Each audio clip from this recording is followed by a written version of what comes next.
Oi, gente, tudo bem? Aqui é o professor Roberto Bassi, da disciplina Teoria Geral das Organizações. Bom, na aula de hoje a gente vai tratar da teoria das relações humanas, desenvolvida pelo Elton Mayo, um pesquisador norte-americano da primeira metade do século XX, né?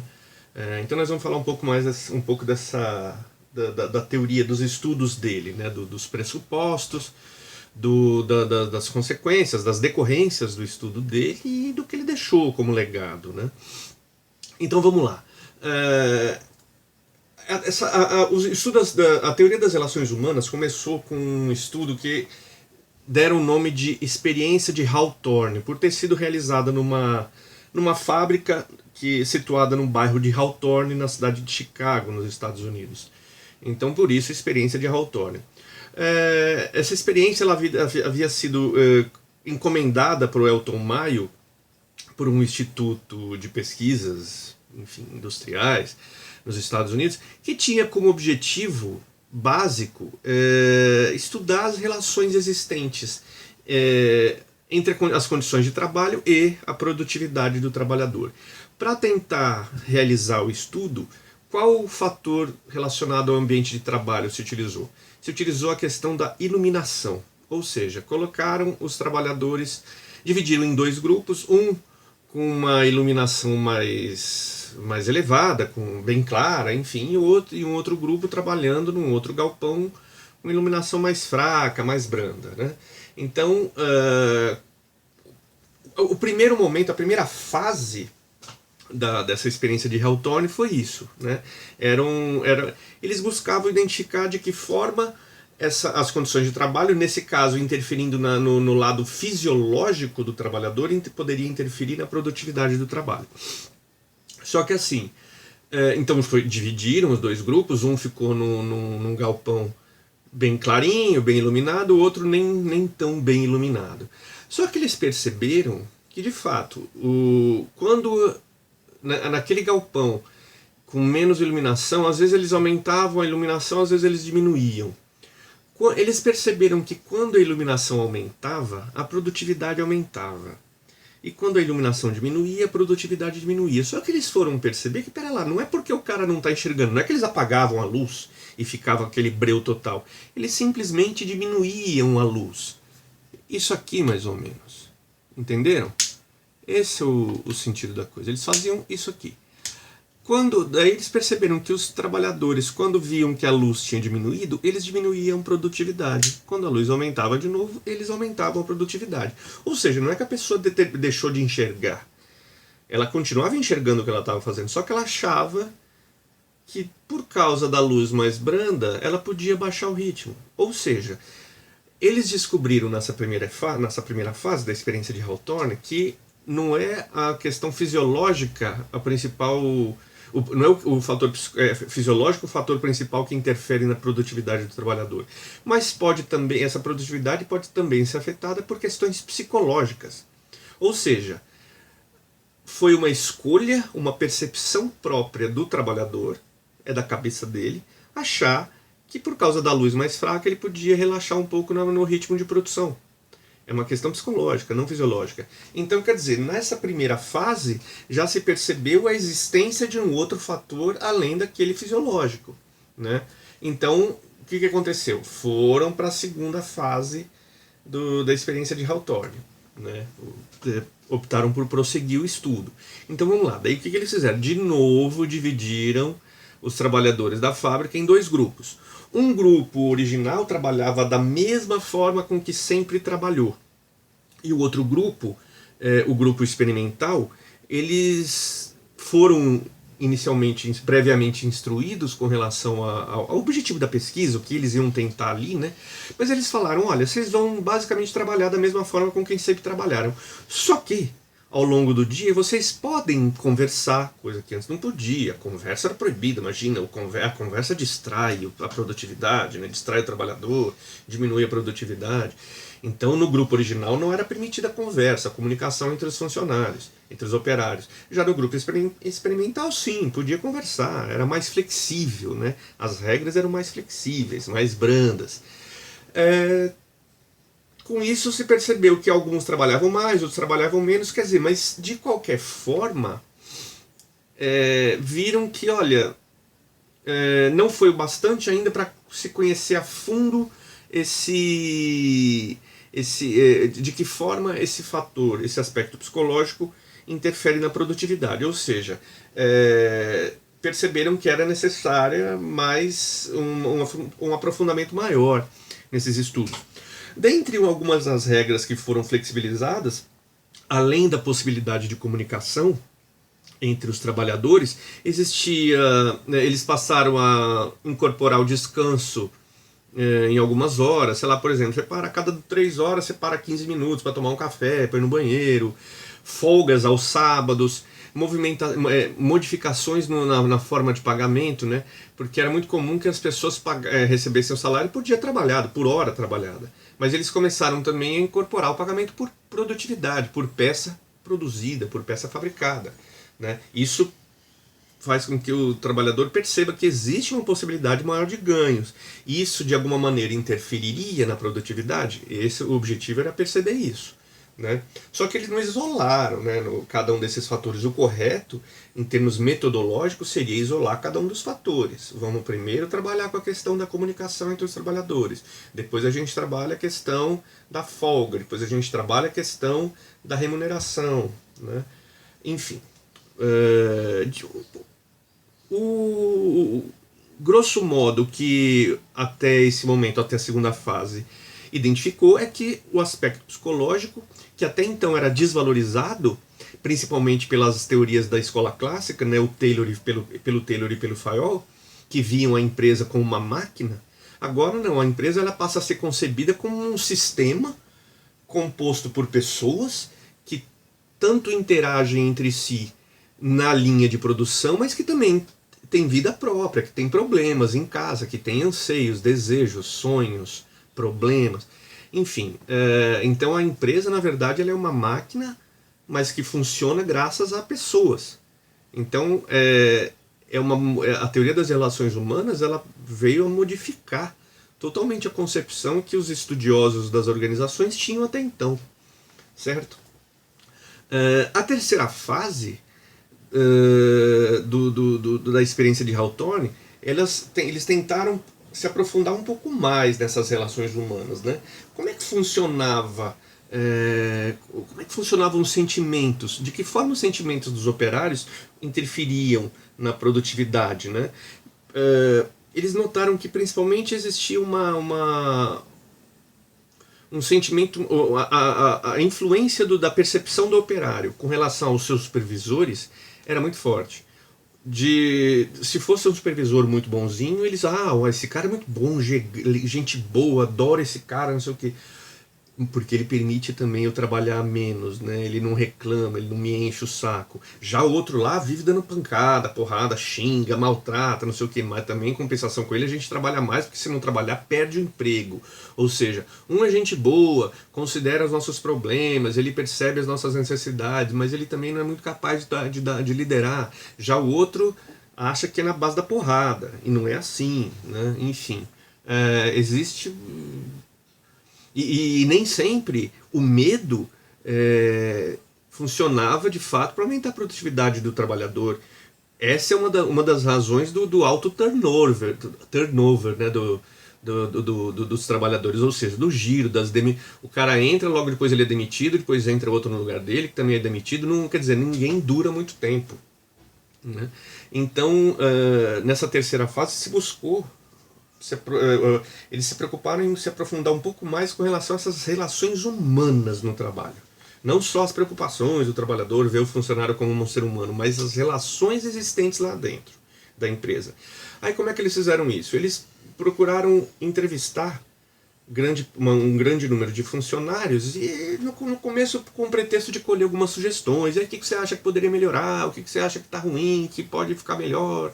Não sei o que. E os funcionários falavam e soltavam a língua e pá, não sei o que, né? Conforme eles iam ficando à vontade, eles se abriam, tudo. Aí eles começaram a perceber que existia dentro da organização, vamos dizer, vamos aqui chamar a organização formal, que é a empresa, Os pesquisadores começaram a perceber que dentro da organização formal, dentro da empresa, existia uma organização informal, composta pelos operários, pelos trabalhadores, né? O que acontece? E essa organização informal, ela tinha influência direta sobre a produtividade da empresa. Como é que é isso? Bom, vamos falar em relação, vamos pegar o exemplo da remuneração. Então o trabalhador, a empresa agora vai pagar os trabalhadores de acordo com a sua produtividade. Quanto mais você produzir, mais você ganha. Só que, poxa, concorda que nem todo mundo tem o mesmo ritmo, tem a mesma habilidade, a mesma destreza com as ferramentas? Enfim, não é todo mundo que vai produzir a mesma quantidade. Sendo assim, então como é que faz? Eu vou pegar o por cima, o cara que produz mais, e quem tiver abaixo eu meto uma linha de corte, tá todo mundo demitido, amanhã eu tenho que contratar outro, como é que faz? Né? E amanhã, se aparecer um outro que trabalha mais do que esse grupo aqui, eu mando esse aqui todo mundo embora também. Então, não. Para que isso não acontecesse, o que acontecia? Como é que eles faziam? Essa organização informal, os trabalhadores, principalmente os líderes entre os trabalhadores, porque se percebeu que existia uma liderança entre os trabalhadores, inclusive, eles passaram a estabelecer uma cota razoável, uma linha razoável de produção. Os trabalhadores que ficassem muito abaixo disso aí, ou seja, os muito lentos, eram punidos, eram colocados na geladeira. Da mesma maneira que aqueles que também produzissem muito acima dessa linha média, dessa linha que eles consideravam razoável. Ou seja, os próprios trabalhadores determinavam o nível de produtividade da empresa. Isso para que ninguém se distanciasse um do outro com relação à produtividade e, consequentemente, com relação à sua remuneração. Dessa forma, a empresa ela não tinha exatamente noção da sua capacidade de produção. Quem determinava os níveis de produção era a organização informal da empresa, né? Composta e chefiada pelos líderes, porque existiam líderes entre os funcionários. O líder não é só uma questão de hierarquia desenhada por cargos e salários no departamento de recursos humanos da empresa. Não, a liderança também está na boca, está no olhar, está na conversa, está no sentimento ali dos seus iguais, dos seus parceiros, né? Você reconhece um líder, uma pessoa que é líder, ela pode não ser chefe de nada, mas ela tem uma capacidade de liderança, de convencimento, ela fala a mesma língua, ela conhece os mesmos problemas, ela sabe do que os outros estão falando, ela conhece a realidade de todo mundo ali. Então, quer dizer, algumas pessoas têm essa capacidade de desenvolver essa liderança e conseguem, então, fazer com que o restante do grupo a siga, né? Enfim. Então, nessa terceira fase, eles identificaram isso, essa questão da existência dessa relação, dessa organização informal, e perceberam que ela sim interfere diretamente na produtividade da empresa, né? Na quarta fase, então, o objetivo era estudar a fundo essa relação informal, essa organização informal dentro da empresa. Então aí que eles incorporaram de fato essa questão. Como é que funciona o pagamento? Opa, viram que existe sim uma linha média de produtividade estabelecida pelos próprios trabalhadores, e que se alguém se distanciar tanto para cima quanto muito para baixo, vai entrar na geladeira, vai sofrer sanções, vai sofrer represálias por parte dos próprios trabalhadores, né? Na cabeça do trabalhador, do empresário, nossa, eu pagando por peça eu vou aumentar a produtividade. Agora também, se quiser que eu pague por hora, se o cara parar de trabalhar, ele não vai receber, então ele não vai parar de trabalhar. Então eu, chefe, eu que mando na organização, eu que mando, eu empresário que sei o quanto a minha empresa vai produzir. Sonho dele. Quem determina isso aí eram os próprios trabalhadores. Eu, saindo um pouco da teoria das relações humanas, mas dando um exemplo prático, eu cansei de ouvir histórias de fábricas na atualidade em que se torna um procedimento comum os funcionários jogarem peça, jogarem ferramenta no meio da máquina para quebrar a máquina.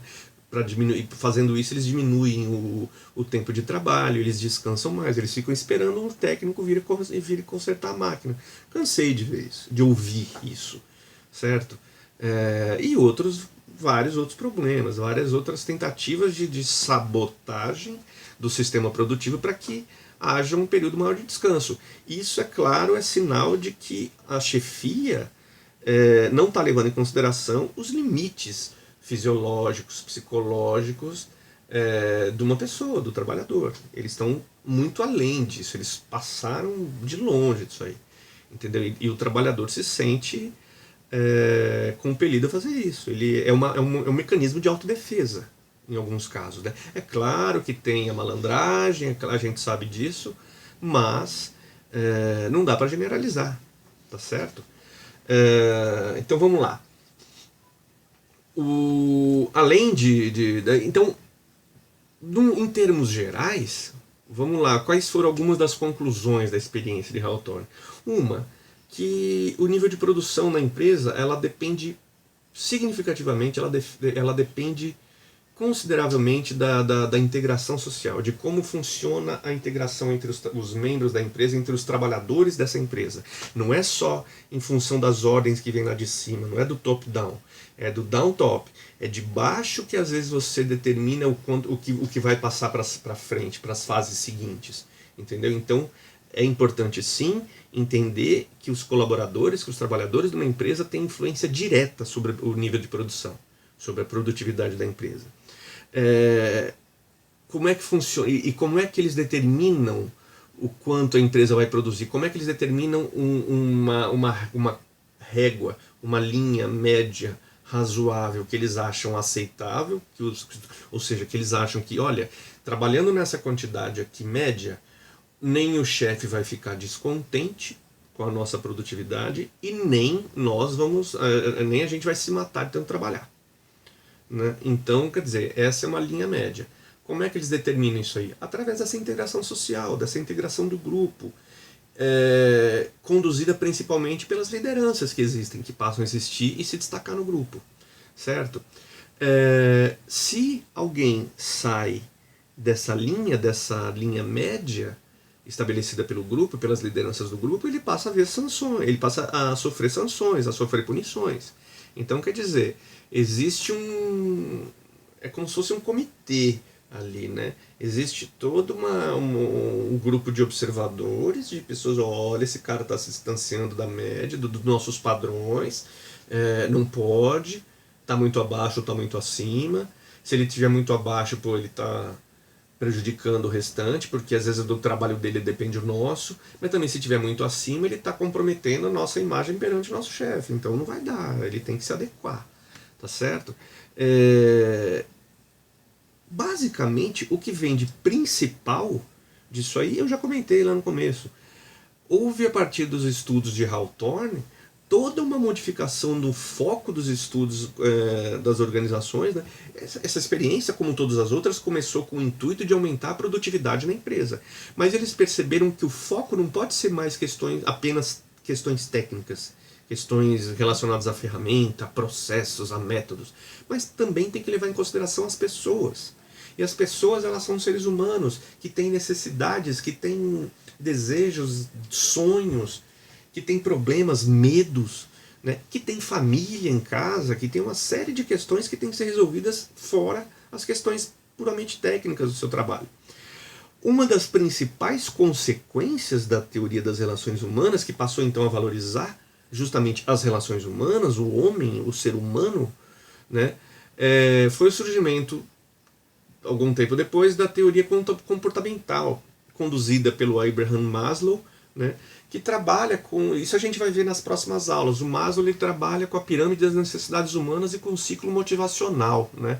Nesses estudos, ele entende os trabalhadores como seres humanos e como seres humanos, eles têm necessidades fisiológicas, psicológicas e de autorrealização. É dessa forma que ele divide a hierarquia das necessidades humanas, que é o que ele chama. Mas isso a gente vai falar numa próxima aula. Eu vou passar então além do link para vocês assistirem esse vídeo, como de costume eu vou passar para vocês os slides dessa aula e um texto para que vocês possam acompanhar. Ao final do texto vai estar lá uma atividade para vocês desempenharem ao longo da semana. Lembrando, semana que vem é feriado, não teremos aula, mas usem o tempo para rever, para fazer uma revisão do que já foi dado, do que foi ensinado, ou então aproveitem também para dar uma olhada no conteúdo de outras disciplinas, sempre vale a pena. Você está em casa mesmo sem fazer nada, pega uma cervejinha, um vinhozinho, vai tomando, olhando os slides, é legal. Se cuidem e fiquem em casa. Até mais, um abraço a todos.